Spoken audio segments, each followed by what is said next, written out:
Hey everybody, this is Jeanette from Boricua Sewing and Crafts. This video, one of the things that I'm going to do is I'm going to show you how to make these pillow bones. I made a big one and a small one for Christmas for Mello. As you can see, he kind of likes them. One of the things that I did was I used both sides of the embroidery and sewing capability of the SC1900. I used the embroidery to put his name, and I put them on both. There you go, you can have your bones back. And I'm going to show you exactly step by step how I made both of these. I'm going to make one for Halloween using Halloween fabric. So let's get down to it and I'll show you how to make these. Hi everybody. Now I'm going to show you exactly how to make the bone pillow that I did for Mallow, okay? Now, the way to do this is you would have to create your sewing pattern, okay? There are some sewing patterns that are out there, but I don't, me, I like to save my money, so I like to make my own. So what I'm going to do is I'm going to show you exactly how I did this, okay? Now for this size, which is the small one, and this concept you can use on the bigger sheets, so that way you can make a bigger pillow if you want to, but for this, I'm using cardstock. This is 6 by 6, and there's two ways that you can design it, so I'm going to make two, so that way you can see how I do it, okay? Now, I'm going to take the cardstock, and I'm going to fold it in half, both of them, okay? Now, this is design number 1. What you can do is you can take this, and then what you do is you're going to draw a circle like this, okay? Then what I do is I just go and I draw a stick like that. Now in this corner, see where it's pointy? What I do is I then just curve it out and I fill it in. And then what I'm going to do is when I cut like this, curve it out, and like that, okay? Now here's another way that you can do it. I'm lefty, so that's why I'm doing it like this. You can take this, you can draw half a heart. And then draw a stick. And then also curve. Okay? So as you can see, it doesn't matter, you have both. And then I want to show you exactly what happens when you cut them out, because I'm going to cut them out now. Let me cut them both out so that you can see what they look like, okay, and how I do it, because I want to show you all the steps. I just cut around the line. Now remember, here I'm going to curve out. So I curve out, straight, there. Then when you open it up, there's your bone, okay? Now, same thing here, okay? The only difference is the way that the bone is going to be shaped. And they both come out cute. And then curve it out. Cut down. Snip. Open it up. There you go. So, see, you have two bones, okay? So, same concept, but just different ways to design it. And this is what we're going to use to cut, okay? Now, let me show you how we're going to cut the fabric, okay? I'm using these two types of fabric. They're Halloween fabrics, and I'm going to actually embroider his name on this one. Now, what I did to save time is I cut the fabric enough so that I can put the bone on it, okay? Now, what I'm going to do to save fabric, even though I should have did this on the big cut, but take your fabric, fold it in half, okay? And then you're going to take your bone, you're going to put it on here. Now, you want enough fabric so that it covers the whole bone. Now, see how this is the fold? This is where you're going to put the thing in there, okay? So, fold, the fold of the fabric right there. So, you're going to cut right here, okay? And then what you do is you just take your rotary cutter and you just cut around this edge. When you do that, you're going to be able to open it up and then you're going to get a big bone. You're going to do the same thing if you were using this. It's the same thing, okay? Now, I'm going to use this because I kind of like the way these came out. These came out a little bigger. Kind of like that. So I'm going to use this. And I'm going to put this on my fold. And then what I am going to do is I'm going to go and grab my rotary mat. If you guys don't have a rotary mat, these are really, really great to have because, look, when you're cutting your fabric, you get to turn it around. So I like that. So here's my template. And if this bothers you, just turn it around. See? And then these are washers that I got from Lowe's. Okay? They're just the big washers. As you can see. Let me just open this because this is broken anyway. I have to put new fabric on this. So let me show you because this is pretty handy. You know, some people want fabric weights. So what this is these are just washers that I picked up at Lowe's. They're very, very cheap. Just get easy glue and stick two together. And there you go. You got some fabric weights. And then what I do is I just take some fabric and I just tie them. That way they're cute. You know, they look like little bags. You can decorate them and stuff. Some people decorate them with clay and all that kind of stuff. That way they look cute. So, all right. So here I go. I'm going to cut around. And I shifted my thing. Should not have. But that's okay. And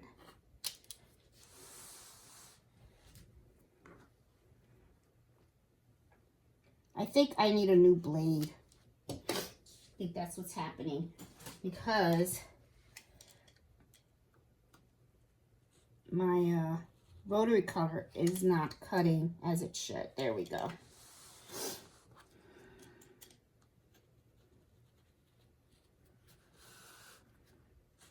And see what I mean about the rotary mat?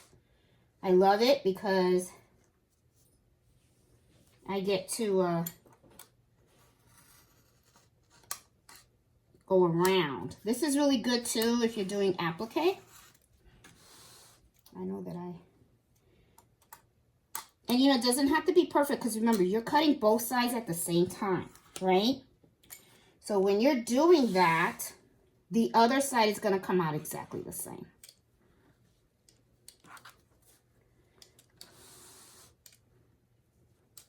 And I know it's coming out a little sloppy, but that's okay.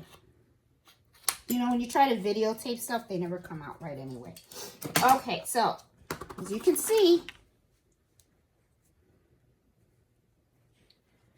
there's one side. See how cute? And they're both the same. All right, so now I'm going to do the same thing. I'm going to take the orange, and I'm going to cut around this. And when I'm done cutting, I will turn the camera back on, okay? Okay, guys, I have this one cut, and I just finished cutting this one. So as you can see, I have both. See? And then I can just put it in. Now, just in case you don't want to watch the whole video, I can tell you exactly how to do this, okay?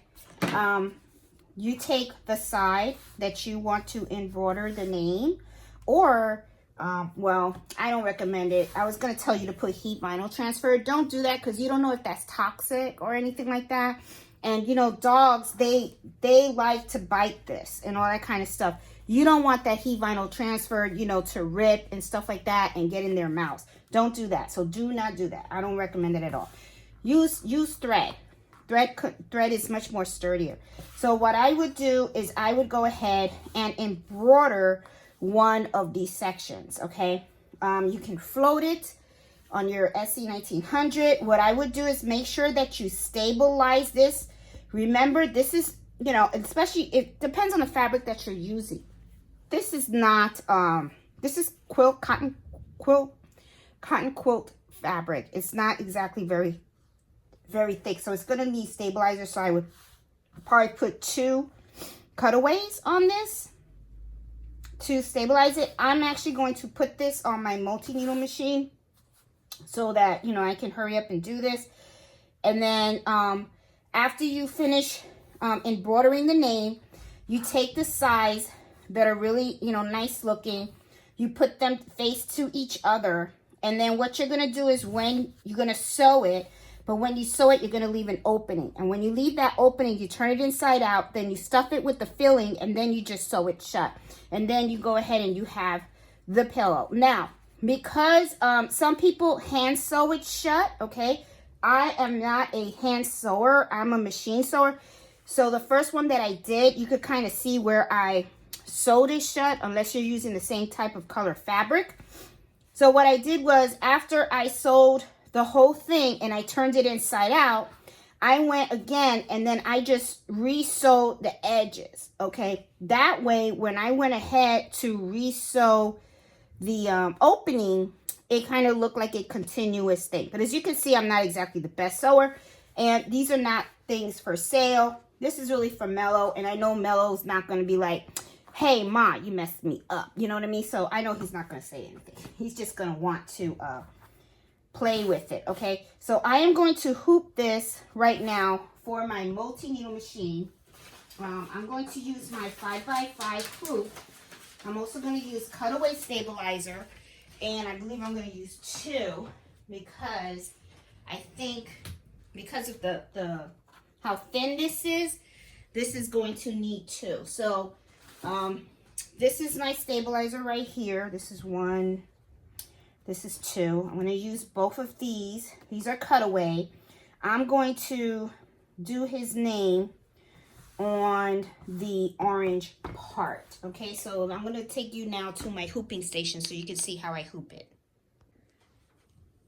Okay, here we are at the hooping station, and I don't know if you guys can see, but I have Mello on my feet. So thank goodness for this table with the wheels so that I can move around him, because, you know, if I tell him to move, oh my goodness, okay, it would be a problem. All right, so you can tell he rules. He rules. He's the supervisor of the shop.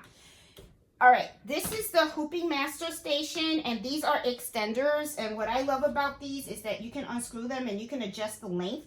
So this is the 5.5 by 5.5 mighty hoop, and this is what I'm going to use. Here is my item. I love the extender because the extender holds the hoop in place, and also what it does, it allows me to put in my stabilizer as well. Love that. Then what this does, it allows me to then position this in. Now, another thing that I want to show you is, remember when you had this folded and you cut it?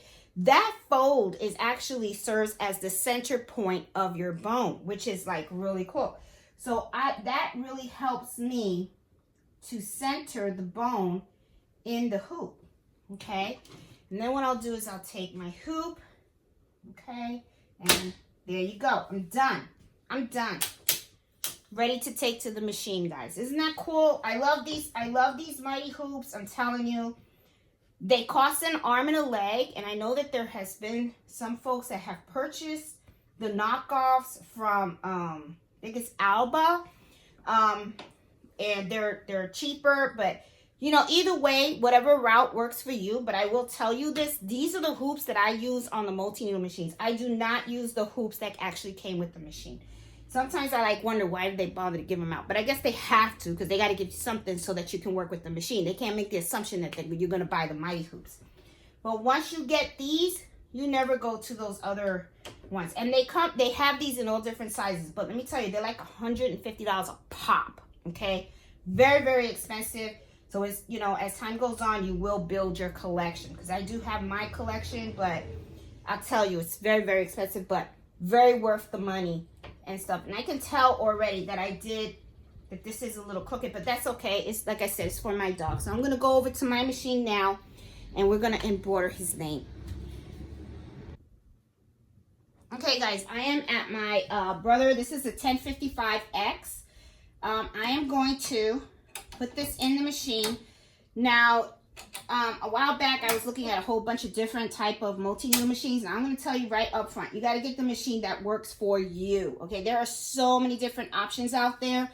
Each machine works different. It has its own different personality, I say, and you have to make sure that whatever machine that you want to invest in is something that you like and it has the features that you need. Okay, this personally for me, I loved it because it had the scanning capability, and I'm going to show you because this is exactly how I do all my embroidery. I make sure that it's placed correctly. What I'm going to do is I'm going to use the font that came with the machine.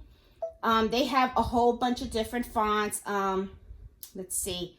Let's use one that's pretty cute and fast and easy. Here, I'll use this one. I haven't used this one before. I'm going to do Mellow.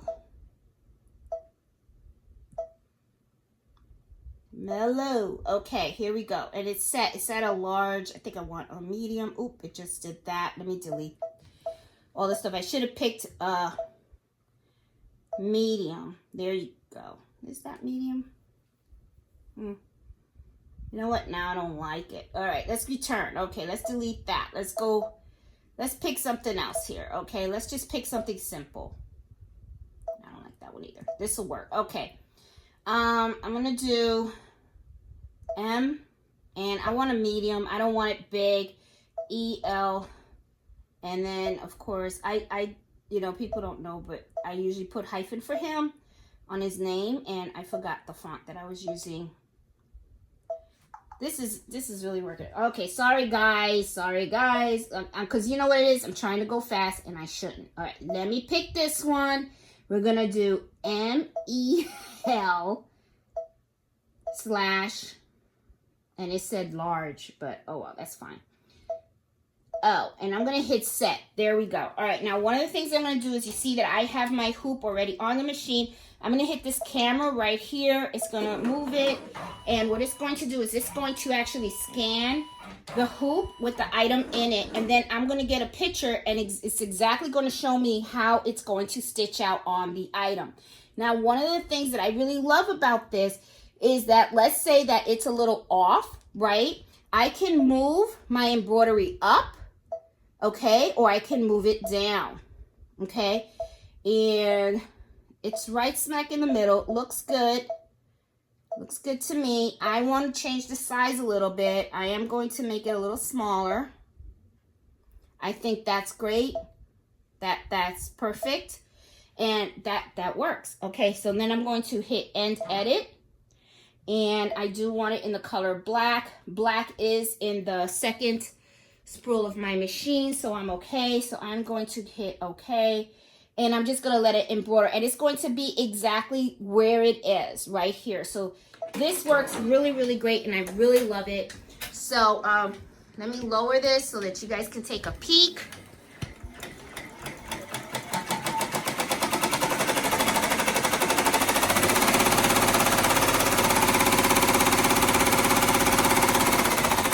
And this machine does 1,000 stitches per minute. And there's 2 tearaways in here. So this only takes 4 minutes to embroider.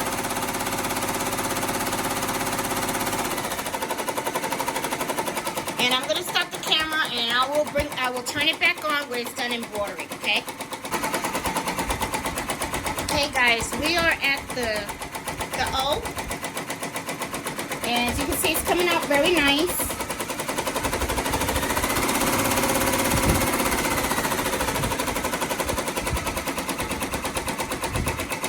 Pretty neat.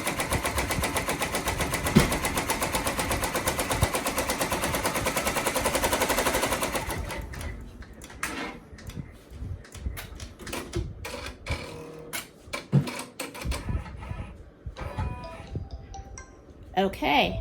All right. So as you can see, all done.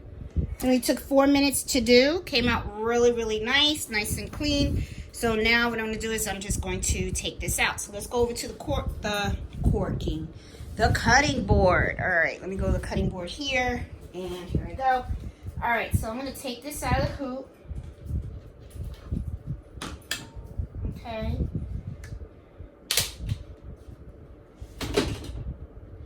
And then what I'm going to do is I'm going to cut around the cutaway stabilizer. You don't want to cut the fabric, but you want to cut it off. I always leave a little bit by the sides, okay, because you know it does need it. So, all right, once I have most of it cut off, so I look at it and I do know I need to cut a little more here, which is fine. And I'll usually cut around here. Do not cut your fabric. Don't cut your fabric. Just cut the stabilizer. So sometimes it's better just to lift the stabilizer a bit and just do a little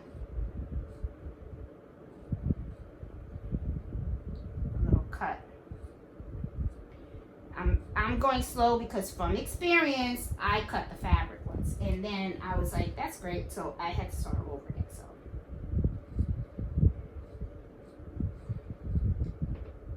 mistakes are great, just, you know, but you learn from them, right? Okay, so great. All right, so I have this. It says mellow. Here's my other piece. All right, so now what I'm going to do is I'm going to take both sides that look nice, and I'm going to put them together, okay? Here you go. So now they're together. All right. And as you can see, because I cut them kind of separate, some of the fabric is a little off, but that's okay. When I go to sew, I make sure that I'm sewing both sides, all right? And it'll even out. Now, another trick that somebody did that I saw was they took both pieces of fabric, fold them both together, and then when they went to cut it, they cut all four sizes together. Now, you can do that, but the thing is, when I try to do it, and I think it's really me because I have to change my blades. I bet you if I had very sharp blades, I could have cut through all four. But I had problems, so I just said, all right, I'm just going to do one at a time. But for you, if you have very sharp ones, or, you know, can do it with the scissors, try it, see what happens and stuff. But with me, it just didn't work out. So I just am going to do it this way. There's always a way to do it. And what I usually do is you can either pin or clip them. And I do have clips. So I'm going to clip around.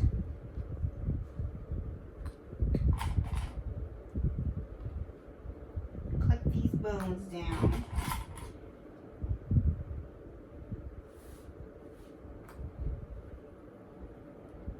And then we're going to go over to the sewing machine and we're going to sew. Try to clip, you know, as much as possible because, you know, sometimes I try to be in a hurry and I don't clip as well as I should.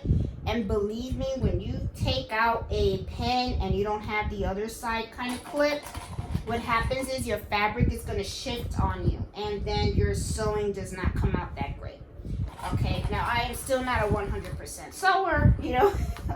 My stuff still sometimes comes out jacked out, which is why I don't sell things that I sew, okay, unless I know for sure that they come out perfect. Not exactly the best sewer. So what I'm going to do though is I'm going to leave this as the opening, okay? I'm just going to put a dot here and a dot here. I don't recommend using a marker like I just did. This is the part that I'm not going to sew. So what I'm going to do is I'm just going to back stitch right here and I'm going to sew all the way around, okay? And when I get to this portion right here, I'm going to back stitch, okay? And then I'm going to turn it inside out. So let's go over to the sewing machine.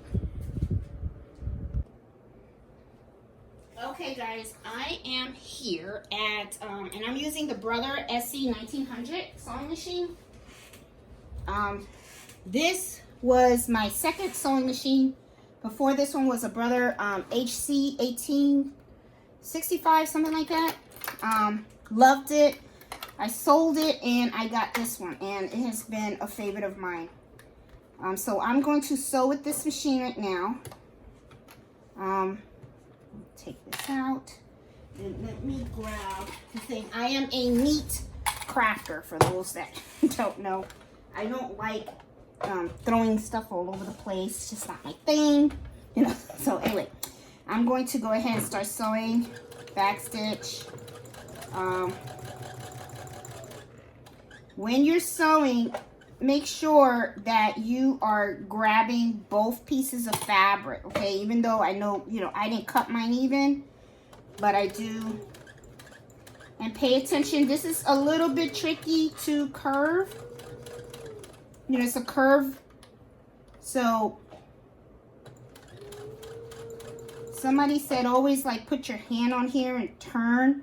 So, go slow. I go slow. I mean, I don't rush, because the way I look at it is, I mean, I like to sew, even though sometimes I'm not that good at it, but I like it, and I like to take my time because I like to enjoy the process.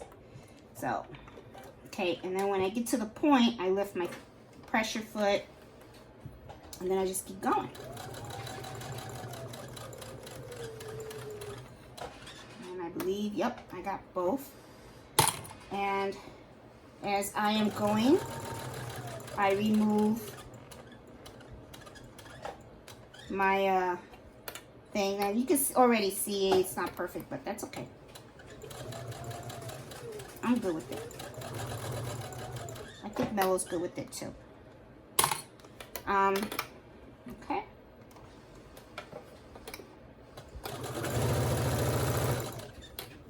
This part is always easy because it's just a straight stitch all the way down, straight line.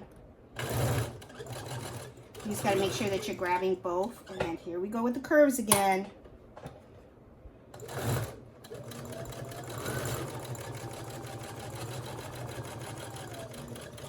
And if you guys have any tricks on sewing curves, put them in the comments below. I mean, you know,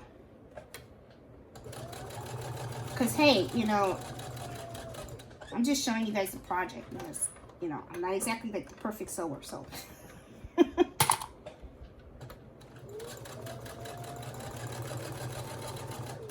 See, I'm trying to, I know this one came out kind of funky, but that's okay.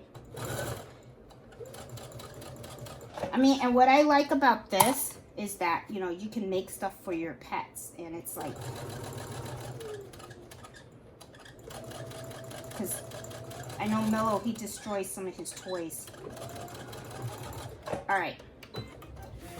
Now, that's perfect. Okay, now, I also like to use these. These are like chopsticks, okay? So, as you can see, I have it all sewn. And I always check the back to make sure. And as you can see, thank God I checked it. Look, I did not sew over here. So, this would have been a hole right here. See? Would have messed up. So, what I do is you always check the back, and then I'll just re-sew here, but this time to make sure that I attach that side.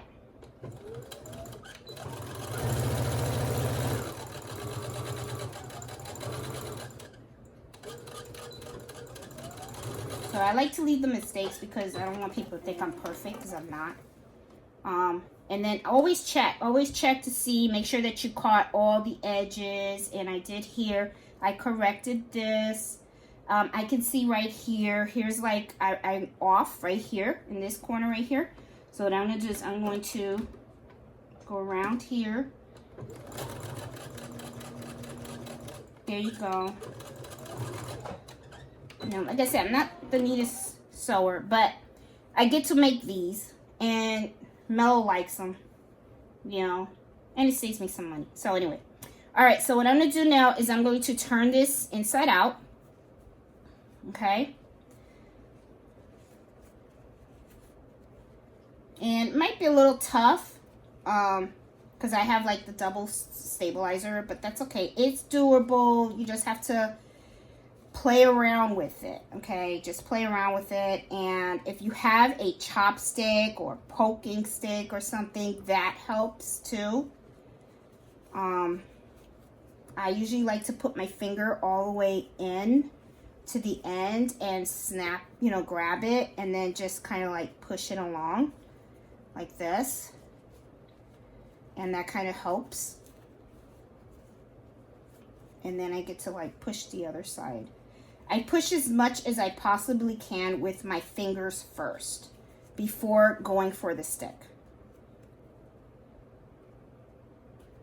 So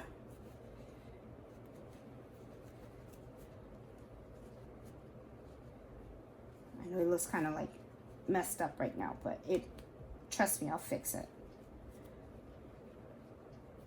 You know, and it depends on how good you sew. I mean, if you're really good at sewing, then I'm sure this bone will look a lot better than what mine looks like, but at least you have the concept down, you know.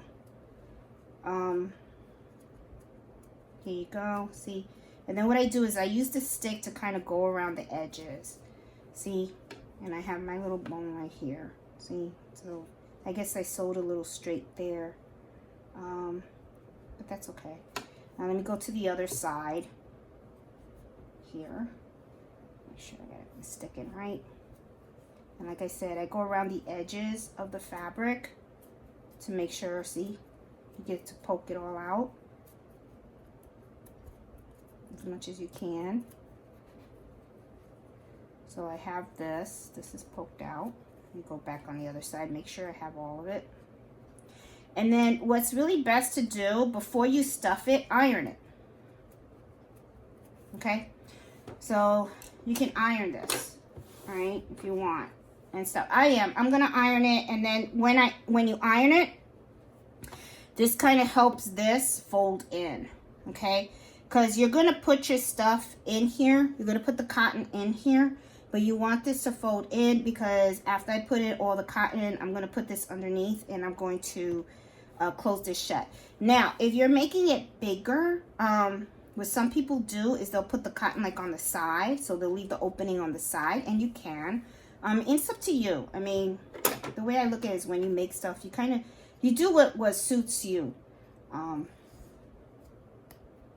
just doing this. So what I'm gonna do is I'm gonna take this over to the ironing board and I'm gonna iron it, and I'll be right back, and then I'll show you how I stuff it. All right, guys, I just ironed this, and as you can see, it looks better, okay? And here is my opening. See how I ironed the inside, okay? So, hoping you guys can see everything, okay? Now what I'm going to do is I'm going to get polyfill, okay? Now this is polyfill, and I hope you guys can see it. All right, yeah, you can. What I'm gonna do is I'm just gonna take some of it, okay? It's just a little filling, and I'm just going to fill this up. Let me just get a little bit more just in case. All right, so you just start sticking it in inside, just poking it in with your fingers.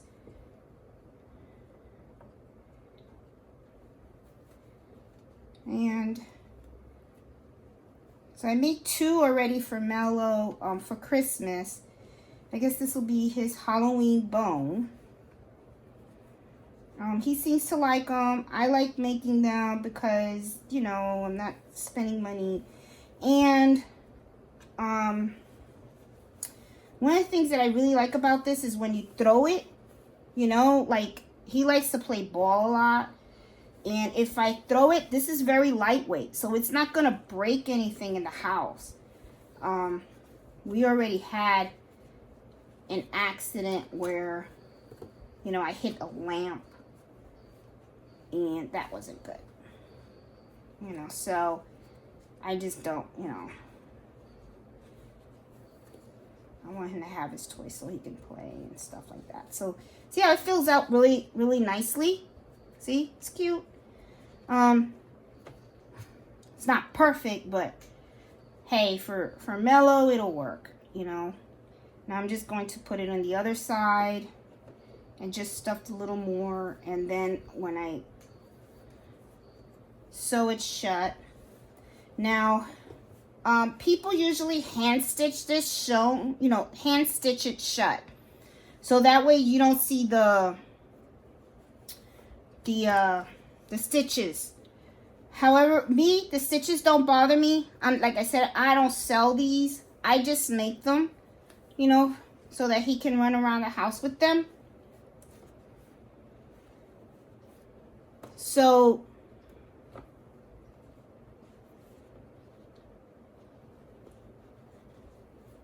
But if you sell them, you may want to hand stitch them. Another thing that I did, which I did on the other one, that's a lot bigger, is before I stuffed it, I top stitched the whole thing except for the opening part, okay? And that way when I top stitched the opening part, I already had pre-stitches. But it doesn't bother me, so I'm just not gonna do that. Let me just put a little bit more, and I think that's good enough. And now what I am going to do is I'm going to close this shut, okay? And I'm gonna go here in the machine,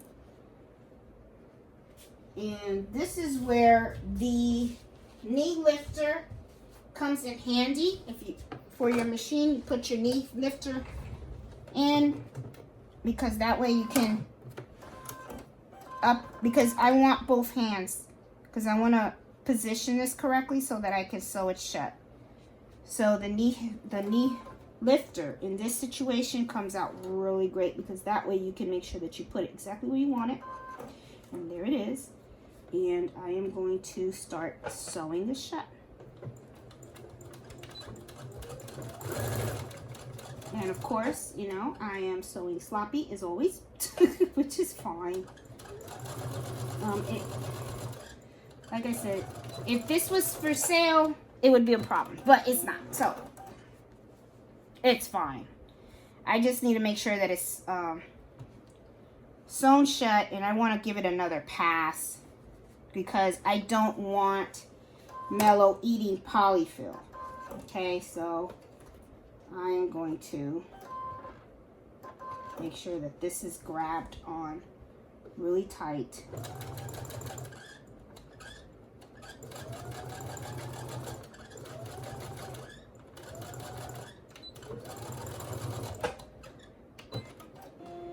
And I'm going to, these came out a little sloppy as always. I think Mellow's used to my sloppy sewing. And I just take out the little threads. And there you have it. And then, you know, you just move it around, and the middle part will eventually fill out as they start to chew and play with it. You know, I think, honestly, I think this is just too small, but I just, you know, this video at least gives you a concept of something you can do, okay? I mean, it's not a perfect one, but it works. And a little thread on here. And it works, you know. It works for my dog. So anyway. So guys, hope you like this video. You know, if you do, give it a thumbs up. Like I said, this is not a perfect project, but it gives you the concept of how you can make one of these. And the thing is too, is it doesn't have to be the shape of a bone. You know, you can make these things the shape of a heart, okay? You can do the shape of a heart. You can do a square. You can do a triangle. You can do a lot of stuff and then just fill it up and just embroider and put, and it doesn't just have to be for pets either. You can do something really cool for people, you know, for us, you know, pillows and stuff like that. So anyway, hope you like this video. Give it a thumbs up. Sorry. Hope you like this video. Give it a thumbs up and subscribe to my channel. So I'll talk to you guys later. Bye.